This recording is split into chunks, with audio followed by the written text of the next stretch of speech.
And it can take us back when you look at the architecture and you know somebody made that some way for a reason. And they stay. Those buildings, they live a very much longer time, if they're made well, than the person who made them. Craftsmanship refers to objective standards that do not issue from the self. And craftsmanship poses a challenge to the ethic of consumerism. And here he's going into, a little bit more deeply into the philosophy behind our current economic system and why it is the way it is. He cites the sociologist Richard Sennett, saying the craftsman is proud of what he has made. What he's saying is the sociologist Richard Sennett is asserting that craftsmanship poses a challenge to the ethics of consumerism. If we think currently of what consumerism, we think nothing of craftsmanship. We have absolutely no idea where something is made, how it is made, who made it, what the thought was behind the making of it. We may only care whether or not it is cute or does what we paid for it to do. So the craftsman is proud of what he's made, he cherishes it. But the consumer has a very different attitude toward the object. The consumer discards things that are perfectly serviceable in his restless pursuit of the new. Do we throw away shoes, clothes, before they're ripped apart, but simply because we feel they're out of fashion, or it's not the right color, or we just want something different? We are constantly being told that we need brand new smartphones, when frankly, I don't know, I think I've had mine for 3 or 4 years now. I am sure I'm not even using 10% of what its functions are. I have no idea why I would ever need a new one. It does so many more things than I would ever expect it to do. Yet, the advertising of smartphones suggests to us that we need to throw away the smartphone that we have and buy a new one simply because the camera works a little bit differently. I have no idea why you would do that. My camera and my video recording is perfectly serviceable, well and beyond anything I might need. Okay. The restless pursuit of the new. We've been trained, actually, to be consumers, to consume, simply to want things because we don't at present have them, and not to value things because of how they were made or who made them or under what circumstances or how durable they are or how well they function. It's a new thing that we're supposed to be attracted to. The craftsman is then more possessive, more tied to what is present, the dead incarnation of past labor. I look at my grandfather's knife once in a while and I think of him and think about the circumstances, when he made this knife, where he made it, what he made it for. He was himself a hunter, among other things. He also built bridges. He made a lot of things by hand. He grew his own vegetables, fed his family with hunting and fishing. Not an unheard of thing in those days. But now, who does that? The consumer is more free, more imaginative, and so more valorous, according to those who would sell us things, right? We are told that we buy things to be free. We are free to choose items. Well, I don't know about that. It seems to me that I used to find more options for clothing in a brick-and-mortar department store than I can now find online. I go looking for a chair and I see the same 3 chairs on every single website. The websites may be various, there may be 20 of them, but they all have the same 3 chairs. How does it make me more free if I only have 3 chairs to choose from? When in days gone by I might have walked into a store and seen 16 different sorts of chairs that I might like. I'm not sure that consumerism makes us more imaginative. I think it makes us more dependent. I think Crawford is absolutely right about this. I don't think of myself as valorous, as heroic, because I spend money on new stuff. But maybe others do. Maybe others really value shopping, and I would not be one of those people, but I know those people do.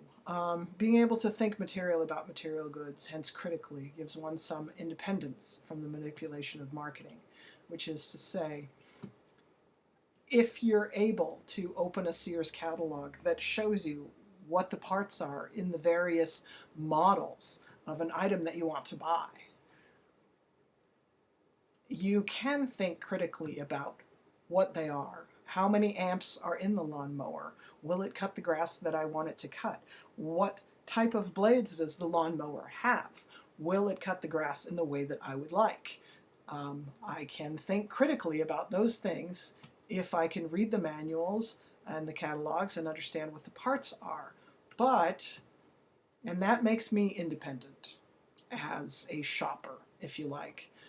But for people who are not looking inside of something, they cannot be critical about it. And so that makes them dependent on advertising. Advertising doesn't talk about the quality of things. Advertising diverts attention from what a thing is to a backstory intimated through associations. I can remember decades ago they used to advertise Chevy trucks with hundreds of horses running down a slope and into a valley and across.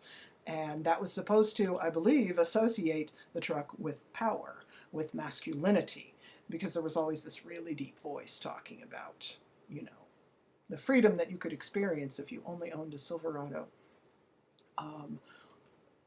Our emotions are tugged with advertising, and we may be subject to making our purchases because of how the ad makes us feel about a product, rather than understanding what is the quality of the product, how long will it last, will it accomplish the task that we want it to, would something else do it better?